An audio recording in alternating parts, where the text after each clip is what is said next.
Enchanté tout le monde, c'est Sam. Donc aujourd'hui nous allons parler d'un sujet, ma foi, méconnu et pourtant très intéressant. L'énéagramme. Mais c'est quoi? Donc l'énéagramme s'appuie sur une solide théorie du fonctionnement de la psyché humaine. Subtil et dynamique, ce modèle permet de décrire les motivations de tout être humain de façon respectueuse de son unicité et de sa richesse. Pour faire simple, c'est un outil pour mieux se connaître et connaître les autres. L'énéagramme regroupe 9 types de personnalités. Dans chacune de ces personnalités, la personne développe un mécanisme de défense qui, elles, sont dues principalement à des blessures causées lors de notre enfance ou préadolescence. Maman, 9 types de personnalités? Numéro 1. Le perfectionniste. Ce type de personnalité va chercher à être parfait. Il se compare beaucoup aux autres, très exigeant envers lui-même, ce qui le rend en colère envers lui-même. Et pourtant, cette colère, il la repousse. C'est quelqu'un qui va avoir une énorme capacité d'action, très rigoureux, toujours en recherche de qualité, connu pour faire des efforts, pour être un bon ami et un bon conjoint. Il est honnête, intègre, ce qui fait de lui une personne responsable. En gros, lui, quand il était jeune, ses parents lui demandaient de faire les choses parfaitement. Ce type de personnalité va être appelé à développer la patience. Numéro 2, l'altruiste. Le 2 va chercher à aimer et à aider les gens autour de lui. Il est fier de cette image de personne aimante, mais il attend secrètement en retour de la reconnaissance. Le 2 est séducteur. Il sait écouter et comprendre. Avec lui, on a l'impression d'être la personne la plus importante au monde. Cependant, il ne veut pas reconnaître ses besoins et ses envies. L'importance qu'il tient à son image peut le rendre orgueilleux. Il peut manipuler les autres pour avoir cette reconnaissance. Lors de son enfance, les parents l'ont poussé à se tourner vers les autres, à aider les autres et à aimer les autres. Le 2 est appelé à développer l'humilité. Le 3, compétiteur. Le 3 a une formidable capacité de réaliser et de réussir. Il est ambitieux, il a toujours un objectif dans la tête, il espère que sa réussite suscitera l'admiration des autres. Il s'adapte facilement aux gens qu'il rencontre. Le 3 est efficace et bon organisateur. Le 3 refuse les échecs. Il est prêt à mentir pour arriver à ses fins. Lors de son enfance, le 3 a certainement dû avoir des parents qui l'ont poussé à être le meilleur, à réaliser et à aboutir ses projets. Ce type de personnalité est appelé à développer la vérité. Le 4, l'artiste. Il est sensible et attaché à vivre des émotions authentiques et intenses.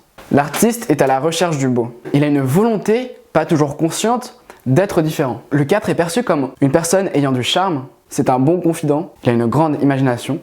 Il déteste la banalité. Il peut passer d'une émotion à une autre très rapidement. Donc le 4 a du mal à faire comprendre ce qu'il ressent au fond de lui. Le 4 a une communication hésitante. Il peut répéter longuement dans sa tête la phrase qu'il veut dire. La réussite des autres peut créer au fond de lui une certaine amertume. Le 4, dans son enfance, a eu un sentiment d'abandon. Pour plus qu'il se sente oublié, il veut qu'on se souvienne de lui par sa différence. Le 4 est amené à développer l'harmonie et le contentement du quotidien.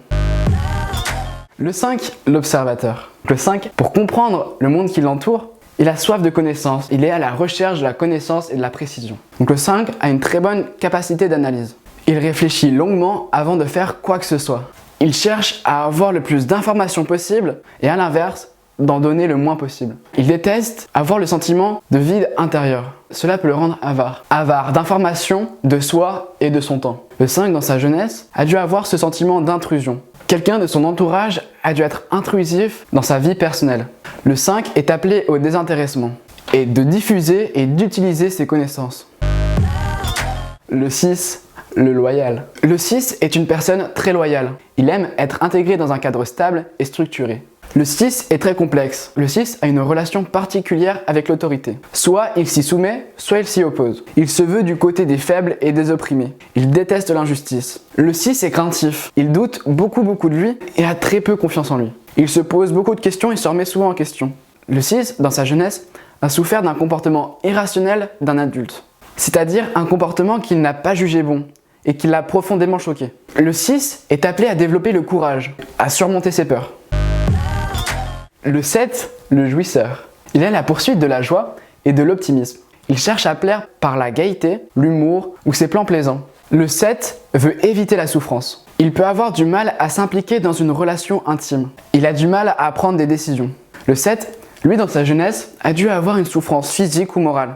Donc il est appelé à développer la tempérance. Il ne doit plus chercher à éviter ses souffrances, mais à les accepter, quelles qu'ils soient. Numéro 8, le leader. Le 8 a une énergie physique considérable. Il est puissant et courageux. Il se bat pour la justice. Le 8 décide vite et agit vite. C'est une personne d'action. Il croit en la nécessité d'un pouvoir fort. Le 8 a beaucoup de force de conviction. Il sait dire non sans forcément se justifier. Sa justice peut devenir la justice. Lorsqu'une chose lui échappe, il ressent une frustration et peut très rapidement se mettre en colère. Le 8 dans sa jeunesse a dû souffrir de moqueries. Et d'un jour à l'autre, il a refusé cette souffrance, doit éviter la faiblesse. Le 8 est appelé à la simplicité et admettre sa vulnérabilité. 9 types de personnalités, le 9e. Le médiateur. Le 9 recherche la paix et l'harmonie. Le 9 est un compagnon agréable et comprend les autres sans les juger. Il attache énormément d'importance aux relations intimes. Il connaît l'autre mieux qu'il ne se connaît. Le 9 déteste les conflits. Dès qu'il y a des conflits envers ses amis, il est toujours là pour arranger les choses. C'est la personne qui va arranger les choses pour que tout le monde s'entende bien dans un groupe. Et cela peut l'amener à la paresse. C'est-à-dire que dès qu'il y a un choix qui va mettre en désaccord plusieurs personnes, il aura tendance à ne pas choisir et à se réfugier dans la routine ou dans des activités secondaires. Le 9, durant sa jeunesse, a dû avoir des parents qui se disputent énormément. Le 9 est appelé à l'activité. Donc voilà les amis, c'est la fin de l'énéagramme. Mais dernière chose, faites très attention à ne jamais mettre les personnes dans des catégories. L'énéagramme est juste un outil pour aider à mieux comprendre les personnes. Et grâce à l'énéagramme, on peut arriver à ne plus juger la personne qui est en face de nous, mais au contraire, essayer de la comprendre.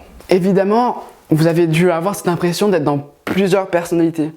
Et c'est tout à fait normal. En réfléchissant, vous allez voir qu'il y en a une qui prédomine les autres. Et c'est cette personnalité qui font votre personnalité et vos mécanismes de défense, etc. C'était juste le b.a.-ba de l'énéagramme, juste pour que vous compreniez mieux les personnes que vous avez en face de vous, qui vous entourent, et permettre de mieux vous connaître. Mais cependant, si vous voulez aller plus loin, si vous voulez qu'on approfondisse, si vous voulez qu'on interagisse sur ce sujet, dites-le moi en commentaire. Si vous vous êtes reconnu dans l'une de ces personnalités, dites-le moi, ça m'intéresse énormément. Donc voilà les amis, c'est la fin de cette vidéo. J'espère qu'elle t'aura aidé. Maintenant, tu peux toujours t'abonner par ici. Moi, je vous dis encore à bientôt pour une prochaine vidéo.